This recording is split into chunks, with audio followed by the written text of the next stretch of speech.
வணக்கம். இது Tamil dialogue 2.0 Bigg Boss season 8ஓட இன்னைக்கான எபிசோட் இருக்குல்ல. ரொம்ப ஆவலா எதிர்பார்த்தோம். எதிர்பார்த்த மாரி எப்பவுமே இருக்காது. ஆனா, இது ரொம்ப மொக்க அப்படின்னு சொல்ல முடியாது. சுவாரஸ்யமான விஷயங்களும் உள்ள இருந்தது. பார்ப்போம். ஸ்டார்ட்டிங்லயே பார்த்தீங்கன்னா, ஃப்ரைடே எபிசோட போடுறாங்க. அதுல இங்க சவுண்ட் இருக்காங்கல்ல, சூனிய கெழவி அப்படின்னு சொல்லிட்டு கூட ஒரு பேர்லாம் சொல்லுவோம்ல, இந்த விஷ பாட்டில் மாரி. அந்த பட்டத்துக்கு வந்து ரொம்ப தகுதியான ஆள் அப்படின்னா, இவங்கள தான் சொல்லணும். ஏன்னா, மைக் மாட்ல ஜாக்லின் பக்கத்துல இருக்க ஆளுக்கு பனிஷ்மென்ட் குடுக்கணும் அப்டின்னா, இப்ப அருண் வராரு. அவர் வந்து பனிஷ்மென்ட் குடுக்கணும்னு குடுக்குறாரு.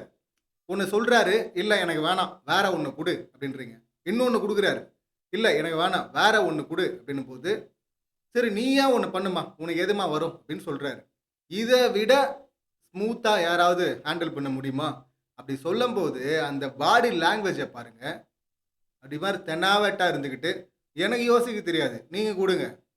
இப்ப பாருங்களேன், பனிஷ்மென்ட் வந்து அருண் வந்து இந்த சூனிய பாட்டிக்கு வந்து அதாவது சவுண்ட் பிஆர் அக்கா. இந்த அக்காக்கு வந்து குடுக்குறதுக்கு வந்தாப்டியா? இல்ல இவுங்க பனிஷ்மென்ட் குடுத்துட்டு இருக்காங்களா அவருக்கு? இப்ப இதுதான் ட்ரிகர் பண்றது அப்டிங்கிறது. எவ்வளோ ட்ரிகர் பண்ற முடியுமோ பண்ற. உடனே அவர் வந்து சுதாரிச்சுட்டு என்ன பண்றாரு, "இது பாரும்மா, எனக்கு எந்த இன்டென்ஷனும் கிடையாது. உனக்கு வந்து பனிஷ்மென்ட் குடுக்கணும் அப்டின்லாம். இது என் வேலைம்மா, புரிஞ்சுக்கம்மா" அப்டின்னு சொல்லிட்டு எக்ஸ்ப்ளைன் பண்றாரு. உடனே அந்த வார்த்தைய புடிச்சுக்கிட்டு, "இப்ப எதுக்கு அத சொன்னீங்க?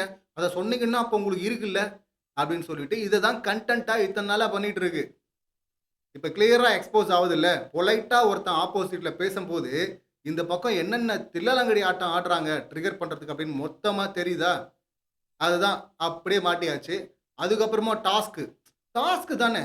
சார் எவ்வளோ நேரம் சார் பேசுவாங்க இவங்கலாம்? அப்படின்னு சொல்லிட்டு கோடு தாண்டி போயிட்டு, ரூல் பிரேக் பண்ணிட்டு உட்கார்ந்த ஆளு, இந்த சின்ன டாஸ்க்குங்க அது.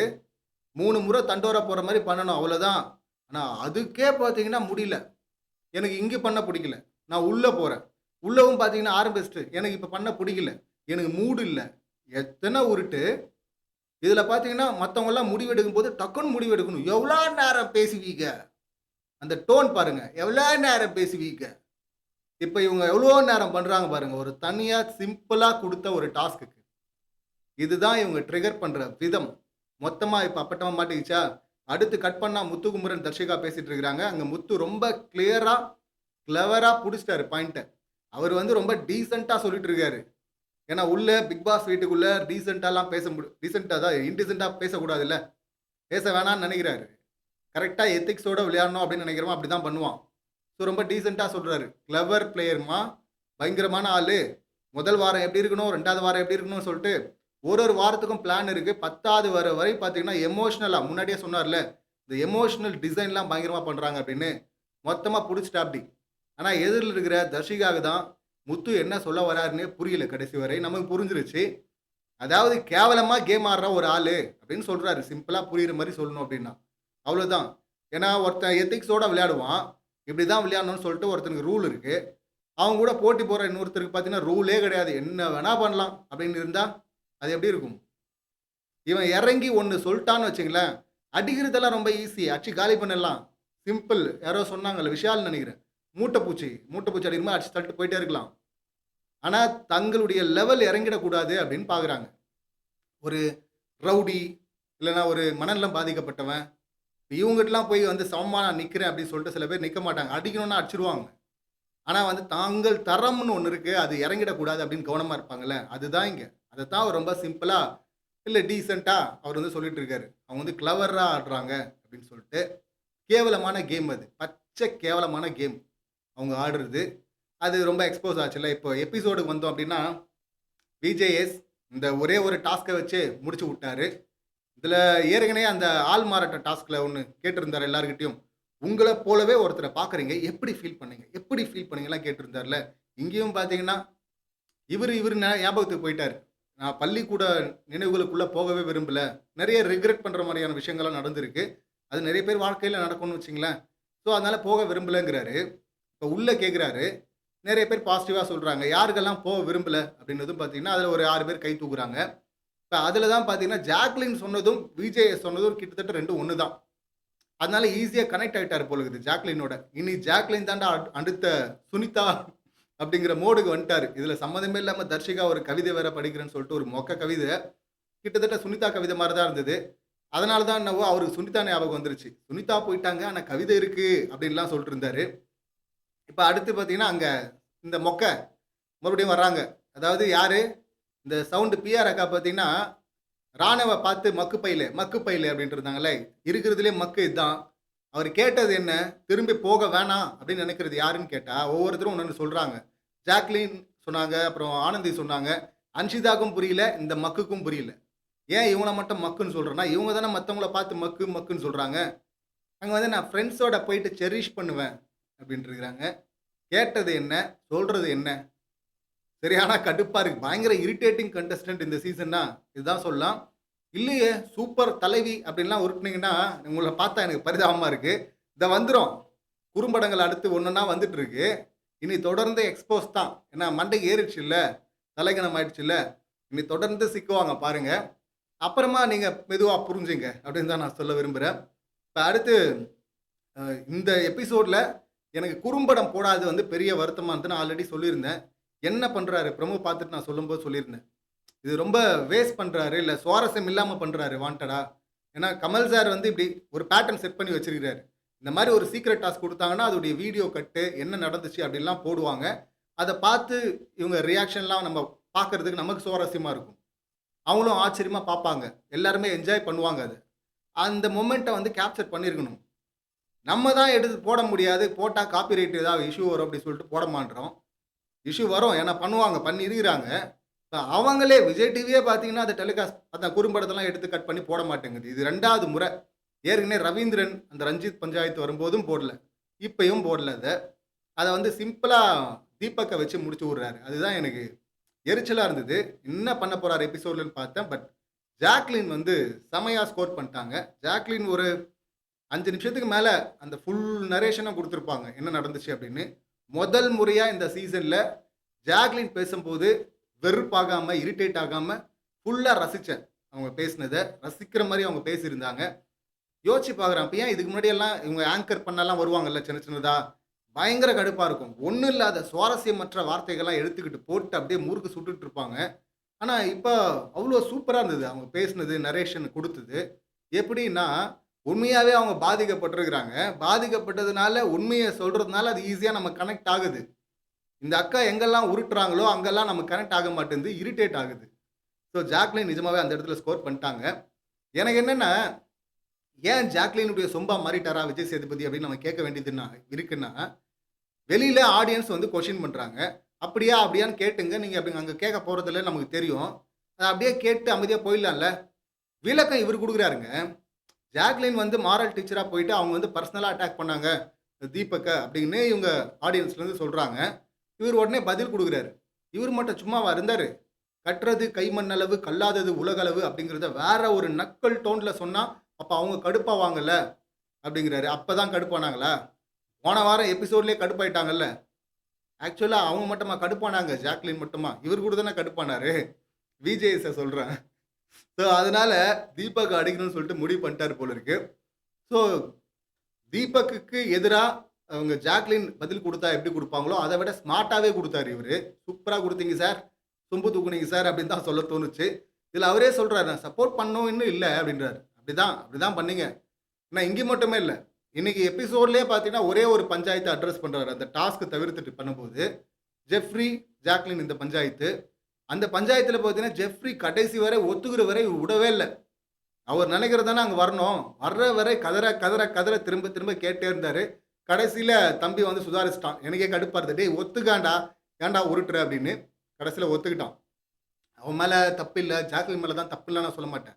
அவன் மேல தப்பு தான். அவன் தலைக்கணத்துல தான் ஆடுறான். இவங்க குடுத்த ஸ்பேஸ் தானே. இந்த ஜாக்லின் அக்கா தானே முதல் வாரத்திலருந்து அவன தம்பி, தம்பி தூக்கி விட்டது. அதனால இப்ப திருப்பி வச்சு செய்றான். அந்த விஷயத்த பொறுத்தவரை அவன் நக்கலா தான் பதில் சொல்லிட்டு போனான். அவன் வந்து என்ன உனக்கெல்லாம் என்ன பதில் சொல்றது அப்படின்னு தான் பார்க்குறான். அவன் சவுண்டுக்கு குடுக்குற மரியாதைய கூட ஜாக்லின் குடுக்கல. அது நல்லா தெரிஞ்சதுல்ல. இதுல கடைசியில எபிசோட் முடிஞ்சதும் பார்த்தீங்கன்னா, போயிட்டு உன் மேல எனக்கு கோவம் இல்ல அப்படின்லாம் சொல்லிட்டு இருக்காங்க. அதுவும் ஒரு ஃபேக்கா தான் எனக்கு தெரியுது. என்ன இந்த ஜாக்லினுக்கு இன்னைக்கு இவ்ளோ ஸ்பேஸ் கிடைச்சிருச்சுல்ல. அதனால அந்த சந்தோஷத்துல மன்னிச்சு விடுறாங்க அப்படின்னு தான் நம்ம பார்க்க வேண்டியிருக்கு அத. அவ்ளோ ஸ்பேஸ் குடுத்துட்டேன் ஜாக்லின் உனக்கு அப்படின்னு சொல்றாரு. அதுக்கப்புறமும் ஜாக்லின் பஞ்சாயத்த ஏன் ஹேண்டில் பண்றாரு? வேற பஞ்சாயத்தே இல்லையா ஹேண்டில் பண்றதுக்கு? அத ஹேண்டில் பண்ணியிருக்கணும்ல. இப்ப சௌந்தர்யாவ மார்க் பண்ணாங்க ஜெஃப்ரியும், அ விஷாலும். அத பேசியிருக்கலாம்ல. இல்ல அது பெரிய கன்டென்ட் அப்டின்னா, அப்ப இன்னைக்கு பஞ்சாயத்தே பேசாம வேற விஷயங்கள பேசிட்டு போயிருக்கலாம்ல. வெளியவும் ஜாக்லின் பத்தி பேசுறீங்க. உள்ளவும் ஜாக்லினே பேச வைக்கிறீங்க. அதுக்கப்புறம் ஜாக்லின் பஞ்சாயத்தே பேசுறீங்கன்னா, அப்ப சொம்புன்னு சொல்லாம வேற என்னன்னு சொல்றது நம்ம? நம்ம ஜாக்லின் பேசின அந்த ரசிக்கிற மாரியான போர்ஷன் இருக்குல்ல, அத நான் குறை சொல்லல. அது வந்து நல்லா இருந்தது. உண்மையா இருந்தது. அதான் உண்மைய சொன்னதுனால கனெக்ட் ஆச்சு போல இருக்கு. அவ்வளோதான் சொல்லணும். அது ஓகே. ஆனா அதை தவிர்த்து இவரு பண்றார்ல, அது ஃபுல்லா ஜாக்லின் வாரம் அப்படிங்கிற மாரி போயிட்டு இருக்குது. அத தான் நம்ம கொஸ்டின் பண்ண வேண்டியிருக்கு. இப்ப முத்துக்குமரன் நான் ஏற்கனவே சொன்னேனா, சம்மந்தமே இல்லாம திரும்பி இது நூல் புடிச்சு எங்க தெரியுமா போவாரு? குமரன் கிட்ட போய் நிக்க போறாரு. "ஏன் வேற ஐடியாவே உனக்கு தெரியலையா?" அப்படின்னு கேட்க போறாருன்னு சொல்லியிருந்தேனா, கரெக்ட்டா போனாரா? போயிட்டு தீபக், முத்துக்குமரன் எழுப்புறாரு. முத்துக்குமரன் சூப்பரா அத உடைச்சு விட்டாரு. ஏன்னா இவருக்கு ஹேண்டில் பண்ண முடியாது விஜய் சேதுபதியால முத்துக்குமரன. இது வந்து ஏத்துக்கிட்டாலும் இல்லனாலும் அதான் நெஜம். உண்ம. ஏன்னா இவர் அடிக்கிறது தான் போனாரு அங்க. ஏன் சண்டை போட்டு தான் சுவாரஸ்யமாக்கணுமா அப்படின்னு. முத்துக்குமரன் சொன்னார்ல, அது சீனே கிடையாது சார். சீன் வேற. எங்க ஸ்கிரிப்டே வேற. நான் தெளிவா எல்லாரையும் கூப்பிட்டு சொல்ட்டேன். ஆனா இவங்க முதல் சீன்லயே முடிஞ்சுட்டாங்க சார். நான் என்ன சார் பண்றது? அப்படின்னார்ல. அதையும் சுவாரஸ்யமா எடுத்துட்டு போய் சொல்லி முடிச்சார்ல. கோவமா கேள்வி கேட்க வந்தவரே கேள்விய மறக்கடிச்சுட்டு, அவரையே சிரிச்சு சமாளிக்க வச்சார்ல. அதுதான் முத்துக்குமரன்.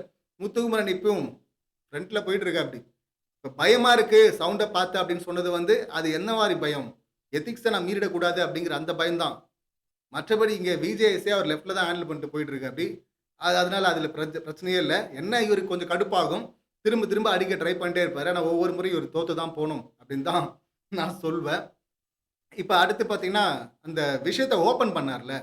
குறும்படம் போட்டு ஓப்பன் பண்ணியிருக்கணும். முதல்ல அத ஓப்பன் பண்றதே.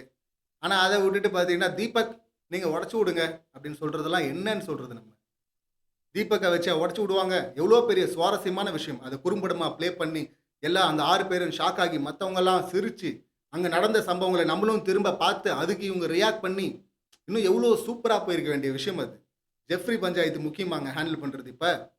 அத நாளைக்கு பண்ணியிருக்கலாம்ல. அத போட்டிருந்தா எவ்வளோ சுவாரஸ்யமா இருந்திருக்கும். சேவிங் விஷயத்த தான் சுவாரஸ்யம் இல்லாம கெடுத்து விட்டாரு. இப்ப இந்த மாரி குறும்பட மேட்டரையும் சுவாரஸ்யம் இல்லாமயே எடுத்துட்டு போணும்னு முடிவுல இருக்காரான்னு தெரியல. தப்பு பண்றாரு விஜய் சேதுபதி. தொடர்ந்து பண்ணிட்டு இருக்காரு அப்படின்னு தான் சொல்ல தோணுது. இத பொறுத்தவரை. அப்புறம் ராணுவுக்கு பயங்கர சப்போர்ட்டு. இந்த பக்கம் வேகம் அப்படின்னு சொல்லிட்டு நம்ம எதிர்பார்த்தோம். முத்துக்குமரன் அங்கேயே சொல்றாரு. முத்துக்குமரன் இவ்வளோ பெரிய ரோல எடுத்து குடுக்கும்போதே தெரிஞ்சு போச்சு. அவனுக்கு அந்த ஸ்பேஸ குடுத்துட்டாரு. அதுல இன்னொன்னு பார்க்கணும்னா, இவங்கலாம் வந்து ஒரிஜினல் அவங்கள நம்ப வைக்கிறதுக்காக பண்ணேன்னு ராணவ் சொல்றதெல்லாம் ஏத்துக்க முடியாது. படபடப்புல வந்து எல்லாம் வந்துருச்சு. மிக்ஸ் ஆயிட்டு. என்ன பண்றதுன்னு தெரியல. படபடப்பு அது நல்லா பார்க்க முடிஞ்சது. அதனால தான் அன்னைக்கே சொன்னேன். இது வந்து பக்கா பிளான் பண்ணி பண்ற மாரி தெரியல. இது ஒரிஜினலா இருக்கு. அப்படின்னு அந்த ப்ரோமோ பார்த்து ஏன் நம்ம ஏமாந்தோம் அப்படின்னா, ஏன்னா அது பிளானிங் கிடையாது. பிளான்ல இருந்தது வேற. ஸ்கிரிப்ட் வேற. நீங்க ஆளாளுக்கு ஒண்ணொண்ணு பண்ணதும் பார்த்தீங்கன்னா, ஒரிஜினலா தெரிஞ்சிருச்சு. இன்னைக்கு அக்கா, பிஆர் அக்கா பச்சையா மாட்டுனாங்கல்ல. எண்டுல சொல்றாங்கல்ல ராணுவ கிட்ட, நான் வந்து டாஸ்க்ல தான் சொன்னேன்னு. ப்ரோமோலயே இருக்கு அந்த டயலாக். யார்ரா லவ் பண்றா? யார்ரா லவ் பண்ணா இங்க? அப்படின்னு கத்திட்டு இருந்தல்ல. யார் லவ் பண்ணா? பவித்ரா, சத்யா லவ் பண்ணாங்க கேம்ல. அப்புறம் யார்ரா லவ் பண்ணான்னு எப்படி நீ கேட்ப? 3 நாளா 2 நாளா பண்ணிட்டு இருக்காங்கல்ல. யார்ரா லவ் பண்ணான்னு எப்படி கேட்ப? அப்ப அங்கேயே பார்த்தீங்கன்னா, உள்ள இல்ல. கேம்லயே இல்ல. பர்சனலா தான் இந்த சவுண்ட் அங்க அட்டாக் பண்ணிட்டு இருந்தாங்க. அதுக்கு முந்தின நாளே இவன பார்த்து சொன்னாங்கல்ல, மக்கு பயல அப்படின்னு. அவனுக்கு புரியாது. அவனுக்கு புரிய வைக்க ட்ரை பண்ணி இன்னைக்கு கூட சொல்றாங்க அந்த வார்த்தைய. அவனுக்கு புரியாது. அவனுக்கு புரியல. இவங்களுக்கு அப்படியே புரிஞ்சு அறுத்து தள்ளிட்டாங்க இவங்க. விஜய் சேதுபதி கேட்ட கேள்வியே புரியாம ஒளறிட்டு இருக்கிற மக்கு இன்னொருத்தர பார்த்து மக்கு, மக்கு, மக்குன்னு தொடர்ந்து சொல்லிக்கிட்டு இருக்கிறாங்க. எவ்வளோ பெரிய காமெடி இது இல்ல? இவங்களுக்கெல்லாம் இவ்வளோ பெரிய உருட்டல். கொஞ்சமும் தகுதி இல்லாத ஒரு ஆளுக்கு வெறும் பணம் இருக்குதுங்கிறதுக்காக இந்த உருட்டெல்லாம் உருட்டுனா, அதெல்லாம் வேடிக்கை பார்த்துட்டு இருக்க முடியாது. எந்த காரணத்தினாலும். ஸோ, அதனால உண்மையை தொடர்ந்து சொல்லுவோம். வச்சு செய்ய வேண்டிய இன்னும் நெறைய இருக்கு. வந்துருச்சு. இது ஒவ்வொன்னா வருது குறும்படங்கள். ஒவ்வொன்னா அடுத்தடுத்து பேசுவோம். அதேபோல ராணுவுக்கான விஷயம் கிடைச்சிருக்கு. ஒரு பெரிய வாய்ப்பு கிடைச்சிருக்கு. அத சரியா யூஸ் பண்ணிக்கணும் இனிமேலாச்சும். ஆனா யூஸ் பண்ணுவாரா அப்படின்னு கேட்டீங்கன்னா, பிரிடிக்ஷன் படி பார்த்தீங்கன்னா, வாய்ப்பு இல்ல ராஜா அப்படின்னு தான் சொல்லணும். அதே நேரத்தில இப்ப சௌந்தர்யா தப்புன்னு சொல்ல வர இடத்துலலாம் ராணவ் கரெக்ட்ன்னு சொல்ல வரல. நீங்க ஒருத்தர ஒரு ஏமாத்துறீங்க 3 வாரம். அதே போல ஒருத்தன் இருக்கும்போது அவனுக்கு போய் ஹெல்ப் பண்ணியிருக்கணும். அப்ப ஹெல்ப் பண்ணியிருந்தீங்கன்னா, சவுண்ட் சூப்பர்ப்பா அப்படின்னு நம்மளும் சொல்லியிருப்போம். அப்படி பண்ணாததுனால அவன மக்கு, மக்கு, மக்குன்னு குத்தம்போது, நீங்க டுபாகோரு அப்படின்னு சொல்றோம். அவ்வளோதான். நீங்க எக்ஸ்போஸ் ஆயிட்டாங்கன்னு சொல்றோம். உடனே ராணோ சூப்பர் பிளேயர் அப்படிலாம் நம்ம சொல்ல. இனிமே தான் ப்ளே பண்ண ஆரம்பிக்கணும். இப்ப ப்ளே எல்லாம் பண்ணல. பதட்டத்துல பண்ணது பார்த்தீங்கன்னா, கிளிக் ஆயிடுச்சு. முத்துக்குமரன் ஸ்கிரிப்ட்ல ஏதோ ஒரு இடத்துல அது யூஸ் ஆயிடுச்சு. எல்லாருமே பார்த்தீங்கன்னா, அங்க பண்ணதுல மேக்ஸிமம் சவுண்டு, சத்யா, ராணவ் இவங்க எல்லாருமே கேரக்டர விட்டு வந்துட்டாங்க. இப்ப ஏமாந்தவங்களுக்கு செம கடுப்பா இருக்கும்ல. அந்த கடுப்புல வந்து சொன்னாங்க, "இன்னொரு முறை சீரியஸா வந்து சொல்லு. நம்பவே மாட்டேன்." அப்படின்ட்டு இருந்தாங்க. அது புரியுது. எல்லார் முன்னாடியும் ஏமாந்தா கொஞ்சம் அசிங்கமா தான் இருக்கும். அந்த கோவம் இருக்க தான் செய்யும். அதனால தான் அதெல்லாம் பண்ணிட்டு இருந்தாங்க. அப்புறம் இந்த கேரக்டர் குடுத்தா நான் பண்ணுவேன், அறுத்து தள்ளியிருப்பேன் அப்படின்லாம் சில பேர் சொல்லிட்டு இருந்தாங்கல்ல. அதெல்லாம் ஏத்துக்கவே முடியல. ஏன்னா இவங்க குடுத்த கேரக்டரே ஒழுங்கா பண்ணல. ஒரு கேரக்டர நீங்க சுவாரஸ்யமா பண்ணியிருந்தீங்கன்னா, இன்னொன்னு சொல்றதுக்கு ஒரு தகுதி இருக்கு. இப்ப முத்து சொன்னார்ல, "விபியா இருந்தா நான் வந்து டெய்லி ரிவ்யூ மீட்டிங் வச்சிருப்பேன். இங்க பிடி வாத்தியார் வேலை பண்ணியிருந்தேன்னா, நான் சூப் பாயா போயிட்டு ஒவ்வொருகிட்டயும் இப்ப கதையா சொல்லி புலம்பி தள்ளியிருப்பேன்" அப்படின்னார்ல. அதுதான். அந்த மாரி யாராவது சொன்னாங்களா? அத வுட்டுட்டு பவித்ரா உருட்ட, அவங்களுக்கு ஒரு ஸ்பேஸ் வேற குடுத்து, அவங்கள நடிக்க வுட்டு, இந்த காமெடியெல்லாம் வேற நடந்தது. இதுக்கு நடுவுல இவங்க வர்ஷினி பார்த்தீங்கன்னா, கிரஷ் வந்துருச்சு அப்டின்லாம் வேற சொன்னாங்கல்ல ஜெஃப்ரி கிட்ட போயிட்டு. அதாவது அருண் மேல கிரஷ் வந்துருச்சு. டாஸ்க்ல எல்லாம் இல்ல. உண்மையாவே கிரஷ் வந்துருச்சாம். எங்க போய் முடிய போதோ தெர்ல. இந்த பல கதைகள்லாம் போது அப்டிங்கிறதுனால தான் நமக்கு இந்த சீரியல் பக்கமே போறதில்ல. இதுல வேற இங்க பிக் பாஸ்ல வந்து அதே சீரியல ஓட்டப் போறாங்கன்னு நெனைக்கிறேன். இவ்வளவு நாள் குங்குமப்பூ குங்குமப்பூன்னு ஓட்டு இருந்தார்ல. பிரேக்கப் பண்ணி தான் அனுப்ப போறாங்க போல இருக்குது. அர்ச்சனா பாவம். அர்ச்சனா வந்து விஜய் சேதுபதிய பத்தி அதான் அருணுக்கு ஒரு எடிட் போட்டாங்கல்ல. அதுல விஜய் சேதுபதிய வந்து வச்சு கலாய்க்கிற மாரி, இல்ல டவுன் பண்ற மாரி. அதுக்கு சரியான சம்பவம் பண்றாங்க போல இருக்கு. இப்ப வேற வந்து பவித்ரா கிட்ட வேற ப்ரொபோஸ் பண்ண விடுறாரு. ஏற்கனவே ஒரு பக்கம் வர்ஷினி வேற போயிட்டு இருக்கு. எங்க போய் முடிய போதோ தெரியல. பாவம் அர்ச்சனா பிரேக்கப் பண்ணி தான் அனுப்புவாங்க போல இருக்குது. உஷாரா இருங்க அர்ச்சனா அப்படின்னு தான் நமக்கு சொல்ல தோணுது. ஸோ இன்னைக்கு எபிசோட் சம்மந்தமான என்னுடைய கருத்துக்கள் இவ்வளோதான். நீங்க ஏதாவது சொல்ல நினைச்சா உங்க கருத்துக்கள கமெண்ட் பண்ணுங்க. மீண்டும் அடுத்த வீடியோல சந்திக்கலாம். நன்றி. வணக்கம்.